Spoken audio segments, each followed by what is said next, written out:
아까 했던 얘기에서 조금 덜 끝난 얘기를 하죠. 우리가 방법으로 얘기하는 것 중에서 행동하는 나와 관찰하는 나, 행동하는 나에서 관찰하는 나를 좀 독립시키기 위해서 하는 방법 중에 또 하나의 방법이 우리가 많이 쓰는 게 공통적으로 연구를 하는 겁니다. 연구를 하면서 나무아미탑을 하는 사이에 잡념이 끼지 않게 밀도를 계속 높여주는 거예요. 이러면서 그렇게 연구를 계속 하잖아요. 그렇게 연구를 계속 하는 사이에 일체의 이때는 뭐냐면 일체의 감각이 중요한 게 아니야. 그냥 집중하는 그 힘이 중요하거든요. 그렇게 집중을 해서 연구를 하고 나면은 역시 마찬가지로 관찰하는 나와 행동하는 나를 이렇게 떼어놓고 볼 수 있는 힘이 생겨요. 자, 이제 이런 여러 가지 방법 중에서 이 고민이 나는 연구를 하는데 어떡합니까? 이런 분들은 연구를 하시면 돼요. 그 다음에 또 어떡하죠? 저는 화두하는데요. 화두를 그렇게 밀도가 있게 딱 챙기다가 이게 끊어지지 않고 이렇게 밀고 들어가다가 보면 나중에는 자기를 권하는 힘이 아주 깊어지는 게 있거든. 자, 이제 그런 여러 가지 방법이 있는데, 그렇게 하면은 우리가, 자, 이제 눈으로 이렇게 대상을 봅니다. 자, 눈으로 대상을 보는 사이에 우리가, 자, 그러니까 이, 비, 설, 신, 의. 의는 마음이죠. 그 마음은 무엇을 대상으로 생각하냐면은 이 법을 대상으로 생각하거든. 그런데 마음에는 이런 환경, 이런 주변 환경도 보고, 마음이 소리에 대해서도 생각하고, 여러 가지 생각하는 것 같지만, 마음은 직접 접촉을 해요? 아니면은 눈이 본 것을 간접적으로 접촉할까? 그렇죠. 눈이 봐서 잡아낸 이미지를 간접적으로 접촉하고 거기에 대해서 생각하는 거죠. 그러면은 눈이 대상을 보고 거기에서 인식작용이 있는데, 인식작용이 일어날 때, 그러니까 눈이 퍼뜩 보고 나서 눈을 생각한다고 그러니까 마음이 생각하는 쪽으로 툭 옮겨가서 거기에서 뭐 결론을 내거든. 그런데 그래 보면 맨날 같아요. 왜냐면은 이게 무슨 얘기를 하고 싶냐면은 눈으로 대상을 보고 안식, 눈과 관련된 인식작용이 작동할 때, 이 눈과 관련된 인식작용이라는 마당 안에는 무엇이 같이 따라 움직이냐면은 요 안에, 그러니까 안식이라는 마음자리 안에 심리작용의 몇 가지가 같이 따라가요. 요 안에 어떤 심리작용이 들어가냐면은 첫 번째, 뭐냐면은 마음을 이렇게 활성화시키는 작용이 있어요. 마음이 활성화 안 되잖아요? 그러면 제가 이걸 보고 있어도 이걸 눈의 감각을 활성화시켜주지 않으면은 보고 있어도 왜 멍한 뭔가를 보고 근데 돌아서서 생각해보면 아무것도 보는 생각이 안 나. 이럴 때 있죠. 그건 뭐예요? 그걸 대상을 바라보면서 이게 감각을 활성화시켜주지 않은 거야. 이렇게 이제 활성화시켜주는 거를 이게 유식 용어로는 이제 이렇게 작의 이렇게 얘기하는 게 있거든요. 예, 이제 그 다음에 이렇게 활성화가 된 상태에서 그 다음에 뭐가 작동되냐면은 그 대상과 접촉해가지고 1차적으로 느끼는 게 이게 좋은 느낌이냐 아니면 나쁜 느낌이냐 아니면 그냥 그저 그런 느낌이냐, 요 카테고리로 이렇게 눈이 어떤 색을 보고 어떤 모양을 보고 요게 근데 이게 이 레이더 우리의 인식 우리가 스스로 이거를 하고 있다는 걸 알아차리기 전에 훅 하고 지나가요. 자, 그 다음에 이제, 거기에 대해서, 그러면 여기에다가 어떤 필터로 바라볼 건가? 어떤 이미지로 바라볼 건가? 저 이미지를 거기에 이제 가져오거든. 이미지를 불러와요. 그거를 어느 카테고리 이미지에다 넣을 것인가? 이게 우리가 의식하기 전에, 의식 이전에 그게 작용이 일어나요. 그래서 어느 카테고리 안에 집어넣거든. 그 다음에 이것을 계속 할 건가? 그만둘 건가? 의도가 결정돼요. 자, 그러면은, 이게 뭐냐면은, 자, 이제 예를 들면은, 물레방앗간을 바라봐요. 근데 물레방앗간을 보는데 세 사람이 있어. 세 사람이 각각 달라. 한 사람은 물레방앗간을 보면서 굉장히 기분 좋은 생각을 해. 어떤 사람은 막 신경질이 막 올라와. 물레방앗간을 보면서. 또 어떤 사람은 그냥 그저 그래요. 근데 처음 볼 때도 그렇고 또 한 이틀 후에 봐도 마찬가지고 열흘 후에 봐도 비슷한 효과가 나타나요. 여기에는 눈이 대상을 보고 힘이 발생되지만은 이렇게 볼 때 무엇이 저축이 되어 있냐면은 과거의 경험이 저축이 되어 있는 거예요. 그래서 과거의 경험이 저축되어 있어서 이게 식을 이렇게 식에 이렇게 이 활성 에너지를 딱 넣어주는 순간에 과거의 경험치가 이제 해석에 풀이되는 거야. 해석이 풀이되면서 좋은 느낌으로 받아야 될지 나쁜 느낌으로 받아야 될지 그런 느낌으로 받아야 될지를 우리의 뇌를 거치지 않고 이게 굉장히 빠르게 물기를 내거든. 그리고 그러니까 좋은 느낌이기 때문에 어떤 카테고리에 집어넣고 나쁜 느낌이기 때문에 어느 카테고리에 넣어요. 그리고 그저 그러니까 그런 카테고리에 넣거든. 그런데 이거는 자기가 의식해요, 못해요? 의식 못해요. 잠재의식, 무의식에서 이게 진행되고 훅 돌아가는 거거든. 그리고 시간이 굉장히 짧아요. 그 다음에 이제 의식에다가 이미 이렇게 반조리 상태를 만들어가지고 의식에다가 넘겨줘. 마음에다가. 그럼 마음은 이미 70% 이상 조리가 돼가지고 온 건데, 그걸 받으면은, 거기에서 무슨 큰 변화가 있겠어요? 70% 이상 조리가 돼서 들어온 식재료인데.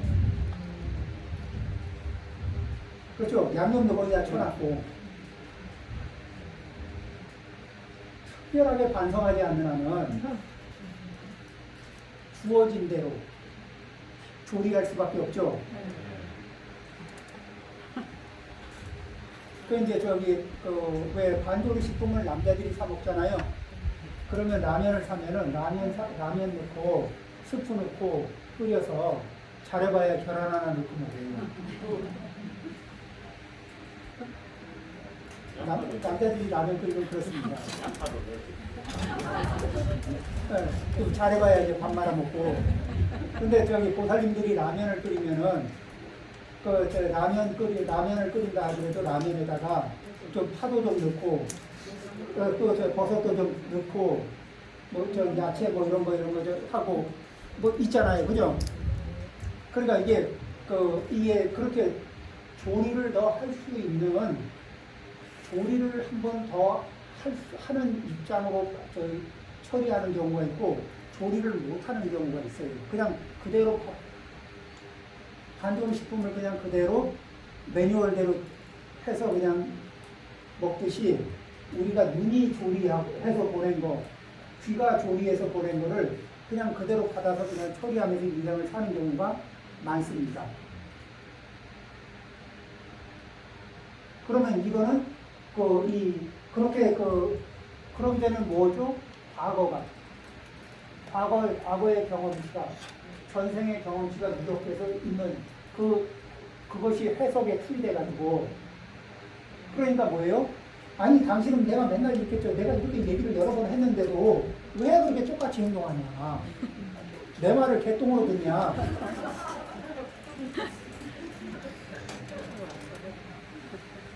근데 그 이게 이 시스템이 안 바뀌었기 때문에 얘기를 들어도 이 시스템이 의미를 가지고 있으니까 그러니까 나도 좀 들어보려고 부인 말을 좀 존중하고 들어보려고 마음은 먹고 결심을 했지만은 이게 휙 돌아가는 순간에는 이 시스템으로 훅 가는 거예요. 그러니까 결심은 안 한 건 아니지만 현실은 무시한 택이되지. 결심은 했지만 결과는 무시한 거지. 이 상태를 겪어요, 우리가.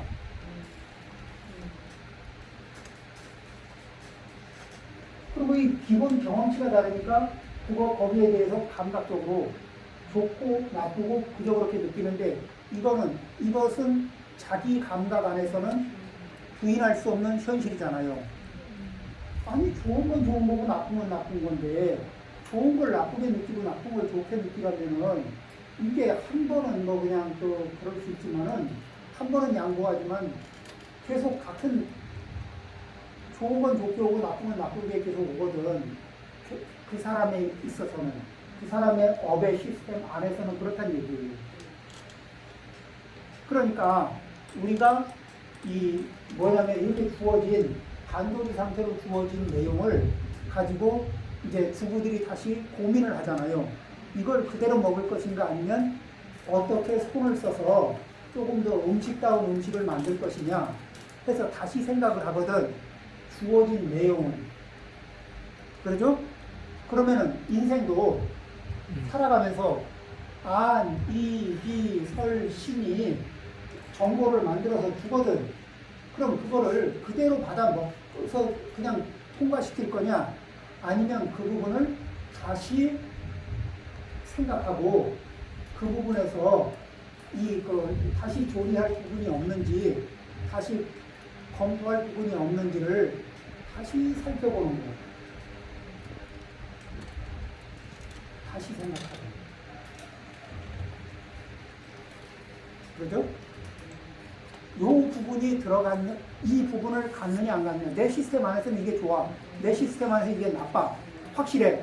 그렇지만 그게 내 시스템 안에서만 그런 거예요. 객관적으로 그런 게 아니라고. 그리고 나하고 같이 사는 그 소중한 사람은 다른 시스템을 가지고 있어요. 해석의 다른 시스템을 가지고 있다고.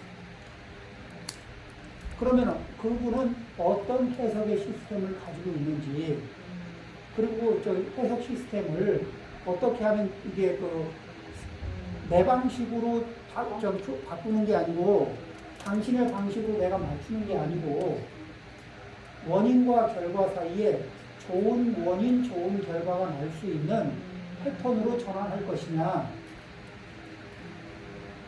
그렇죠? 내 쪽으로 맞춰봐도 범부고, 당신 쪽으로 맞춰봐도 범부 노름 아니에요. 안 그래요? 그러면 이왕 힘들게 바꾸려고 그러면 이리 바꿔도 범부, 저리 바꿔도 범부, 이리 바꿔도 50점, 저리 바꿔도 50점이면은 그 고생에서 바꾸는 보람이 없잖아. 그럼 어차피 바꾸려면 가성비가 높게. 그렇죠? 그러면은 그 표준은, 바꿔가는 그 표준은 어디를 잡으면 좋아요? 부처님 말씀을 기준으로 잡아서, 그 표준을 잡아서 바꿔가면은 가성비가 좋아진다는 얘기입니다. 자, 이렇게 이제 그 경험을 위한 서론을 좀 얘기를 했습니다.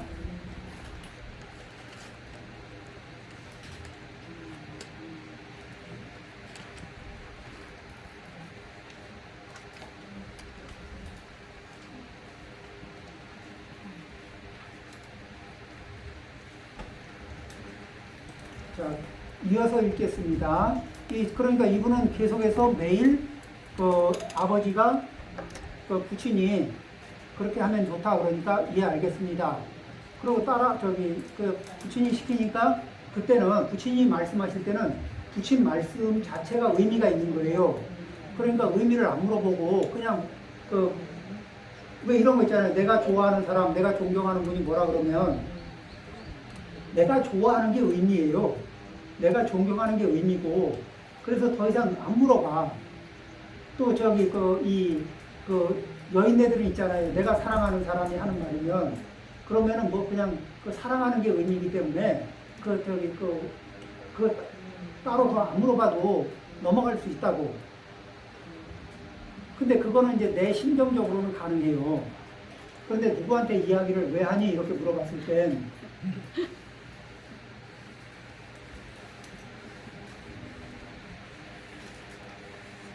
그렇지만은 매일 꾸준히 한다는 거는 굉장하게 그 자기를 이런 부분에서 자기 생활을 이렇게 보고 듣고 냄새 맡고 안입이 설신 이런 것들을 이렇게 관리를 하고 조절할 수 있는 힘이 있어야 매일매일 꾸준하게 그 행동을 해낼 수가 있는 거거든. 그러니까 기본은 굉장히 잘 돼 있는 분이다. 매일매일을 이게 그 의미 있는 일을 위해서 매일매일을 주식적으로 움직일 수 있는 사람, 이거는 굉장히 자기를 관리할 수 있는 능력이 좋은 사람이다. 이렇게 볼 수 있겠죠. 자, 세존께서는 싱할라에게 물으셨다. 대부호의 아들이여, 그대는 어찌하여 이른 아침 이곳에서 절하고 있는가? 대부호의 아들이여, 그러니까 이게 그 뭔 말이냐 하면은 우리가 한문경전을 번역하면 그 장자의 아들이여 이렇게 보통 얘기하죠. 그 말을 지금 대부호의 아들이여 이렇게 한 거예요. 자, 이제 여기서 절하고 있는 내용을 물어보니까 어진이시여, 제 아버지가 임종할 때에 저에게 아들아, 너는 날마다 6 방위에 예배 드려야 한다고 예언하셨습니다.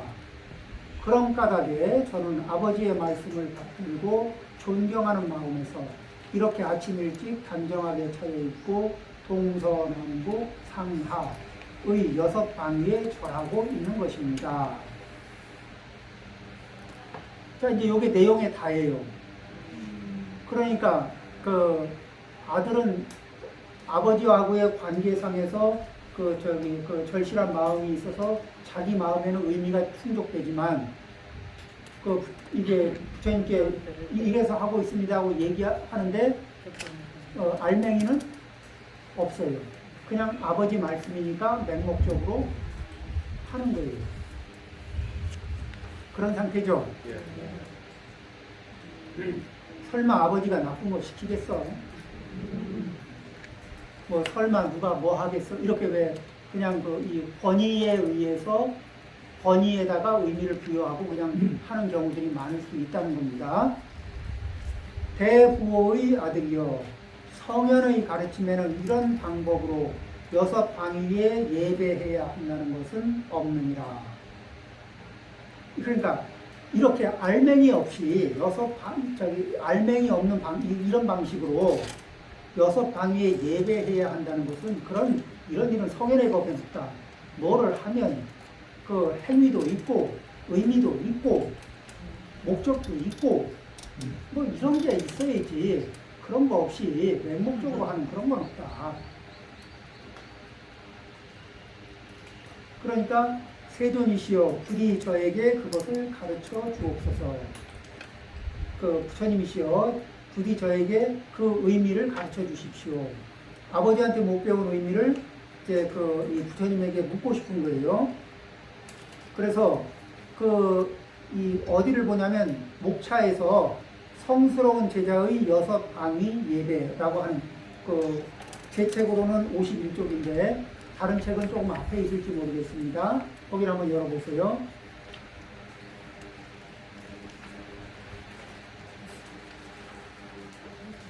성스러운 제자의 6 방위 예배, 전체 목차 중에 그런 게 있습니다. 찾으셨어요? 네, 거기 보면은 그렇다면 성스러운 제자는 어떻게 6 방위 예배하여야 하는가? 6가지 방위는 다음의 의미를 지닌다. 이런 의미가 있으면서 해야 이게 제대로 된 예배가 된다. 이런 얘기죠. 동쪽은 부모님이고, 동쪽을 향해 예배하면서 부모님에게 예배하는 마음으로, 부모님에게 예배하는 마음으로 동쪽을 향해서 예배하고, 남쪽은 스승이고, 스승을 향해서 예배하는 마음으로 남쪽을 향해서 예배하고, 서쪽은 아내와 자식이고, 아내와 자식에게 예배하는 마음으로 서쪽을 향해서 예배하고, 북쪽은 친구와 동료이며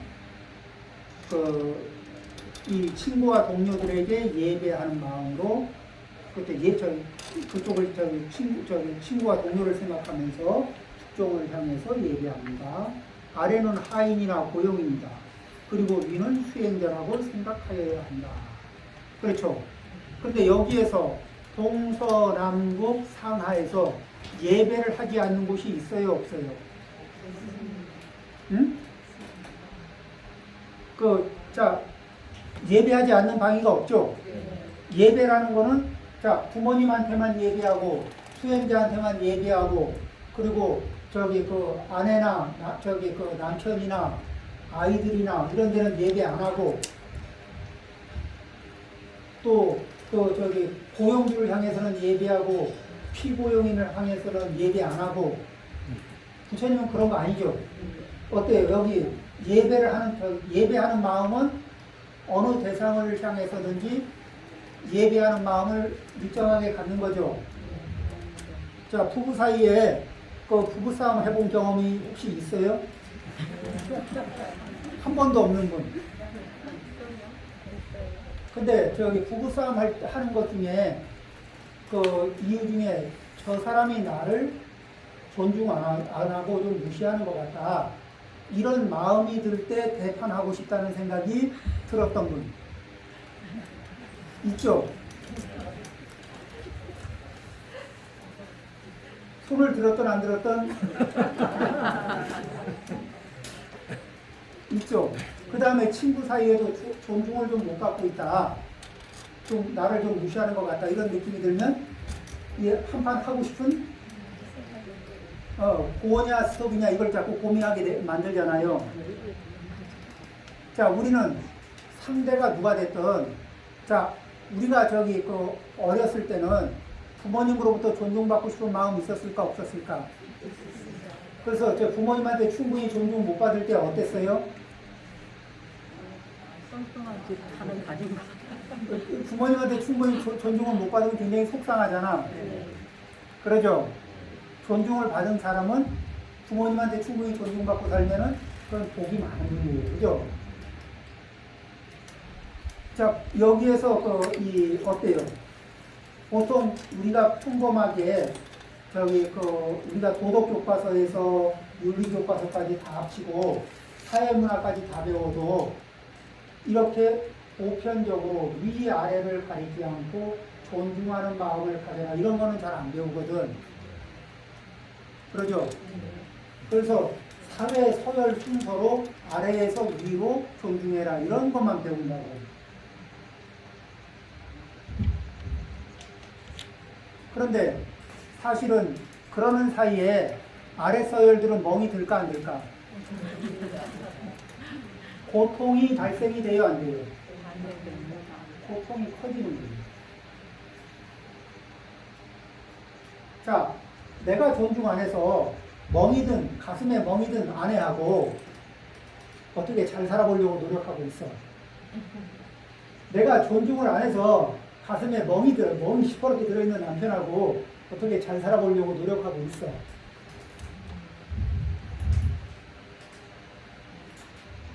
내가 존중을 안 해서 멍들어 있는 이 자식들하고 내가 잘 살아보려고 해.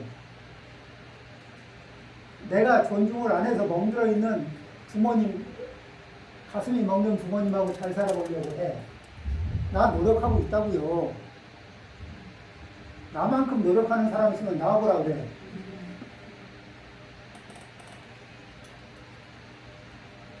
현명하죠?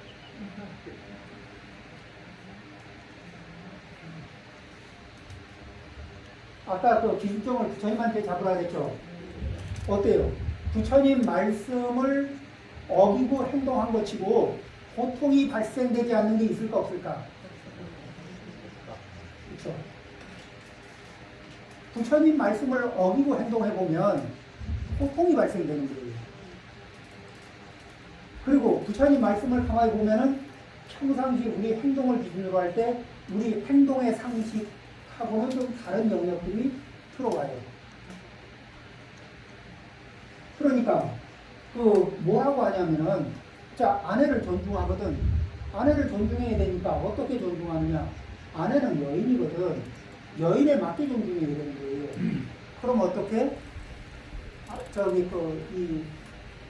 보름에 한 번 정도는 큰 거 필요 없어요. 그냥 꽃이나 장신구를 하나씩 선물하는 거예요.